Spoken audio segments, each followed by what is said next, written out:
আমরা প্রত্যেকটা এলাকায় আমরা মাইকিং করেছি, যে এলাকায় মাইক পাওয়া যায় না, যারা খরচ দিতে পারে না, বোমা মারে, টিনের বোমা দিয়ে বলে, আমরা খুঁজে খুঁজে বাচ্চাদেরকে আমরা টিকা দেওয়ার ব্যবস্থা করছি।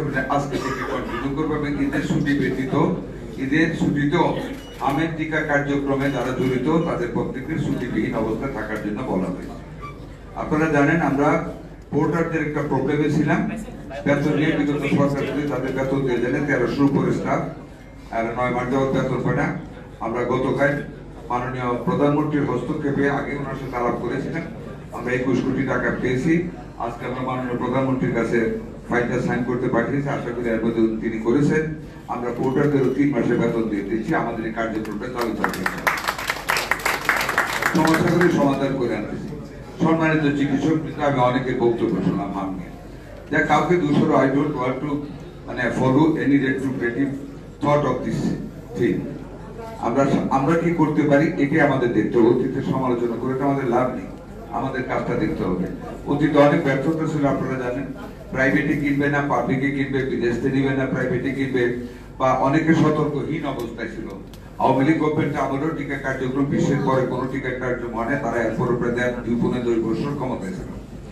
এই এমআরআই টিকার কোনো কার্যক্রম তারা গ্রহণ করে না। দেশে প্যান্ডেমিক জাতীয় জিনিসকে মোকাবেলা করার জন্য সাফিসিয়েন্ট আইসিইউ ছিল না, নিউনেটাল ভেন্টিলেটর ছিল না, আপনার অক্সিজেন কনসেন্ট্রেটর দেয়নি, কোনো জিনিসই বাচ্চাদের নিউমোনিয়া স্টেজিক্যালি কি ট্রিটমেন্ট দিতে হবে কিছুই ছিল না।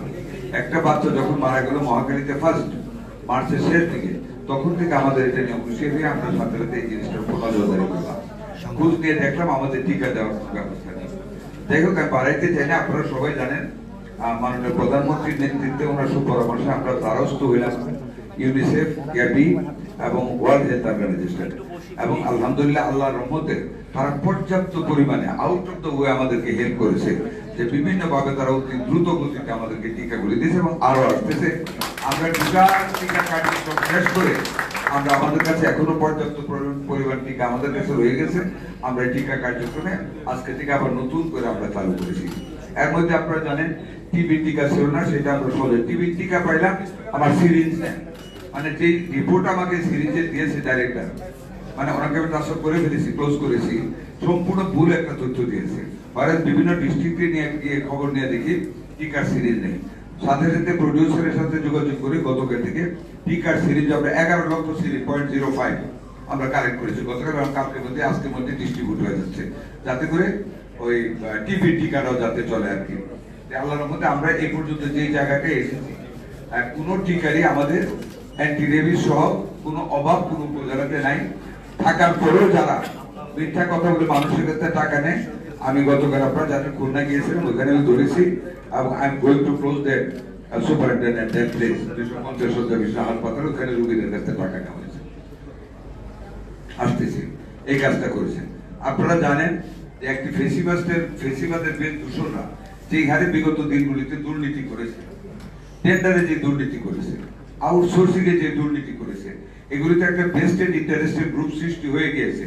যেই কারণে আমাদের ডাক্তাররা, যেমন আপনাদের আমাদের ক্যান্সার হসপিটালে আমাদের যে ডেপুটি ডাইরেক্টর, ওনাকে যে কোপানি হলো সম্পূর্ণ টেন্ডারের কারণে, আমাদের জাহিদ সাহেবকে হুমকি দিয়েছে টেন্ডারের কারণে, ক্লিনিক বন্ধ করার কারণে, আমাদের আরো কিছু কর্তৃপক্ষ ডাক্তার এই যে ইয়াতে যে ঘটনাটা ঘটলো আমাদের শরীয়তপুর, এগুলির পিছনে একটা মানে স্বার্থান্বেষী মহল কাজ করতেছে, যারা আমাদের ডাক্তারদেরকে টার্গেট করেছে যে দেশকে তো ডাক্তাররাই কাজ করে, তাদের জন্য আমরা দুর্নীতি করতে পারি না। আসলে আমি আপনাদের প্রতি কৃতজ্ঞ, আমি অনেক জায়গায় আলাপ করেছি, আমাদের কোনো ডাক্তাররা আল্লাহর মধ্যে পিছপা হচ্ছে না, সব জায়গায় পূর্ণ উদ্যোগে কাজ করে ডাক্তারকে নিরাপত্তার কথা চিন্তা করে। আপনারা জানেন জাহিদের সাথে আমি আলাপ করে আমার উপজেলা লেভেলের স্বাস্থ্য কমপ্লেক্সের ডাক্তারদের সাথে মাননীয় প্রধানমন্ত্রীর সংলাপ বা মত বিনিময় প্রথম বাংলাদেশে হয়েছে, এটা মাননীয় প্রধানমন্ত্রী জনাব তারেক রহমানের সরকারের আমলে আমরা করেছি, উনি ইন্টারেস্টেড ছিলেন, কথা বলেছি। সেইখানে আমরা প্রত্যেকটা উপজেলা লেভেলে ঈদের পরেও হয়ে যাবে 10 জন করে আনসার একজন প্লাটুন কমান্ডার উইথ আর্মস আমরা ডিপ্লয় করতে যাচ্ছি, এবং আরো লেভেলে হাসপাতাল জেলা লেভেলে প্রত্যেকটা হাসপাতালে নিশ্চিত নিরাপত্তার ব্যবস্থা ঈদের পরে করা হবে, যাতে করে সম্মানিত ডাক্তাররা পূর্ণ নিরাপত্তার সাথে যেন প্রতিটা জায়গায় কাজ করতে পারে। আমরা নিরাপত্তার দিকে অত্যন্ত কঠিন ভাবে আমরা দৃষ্টি দিয়েছি, ইনশাআল্লাহ এটাও হয়ে যাবে। আমের ব্যাপারে আপনাদেরকে একটা কথা আমি শুধু বলতে চাই, আমি বলবো না যে আমরা সাকসেসফুল হয়েছি, তবে এটা বলবো, আপনার ডাক্তার আমার চেয়ে ভালো জানেন, যেভাবে হামের মানে অগ্রসর হচ্ছিল, যেভাবে হামটা আক্রমণ করেছিল, আমরা যদি কিছুটা থ্রেড সৃষ্টি না করতে পারতাম, আমরা যদি মেসি ভ্যাকসিনেশনে না যাইতাম, তাহলে কিন্তু একটা ভয়াবহ চিত্র দেশে ধারণ করে দিত।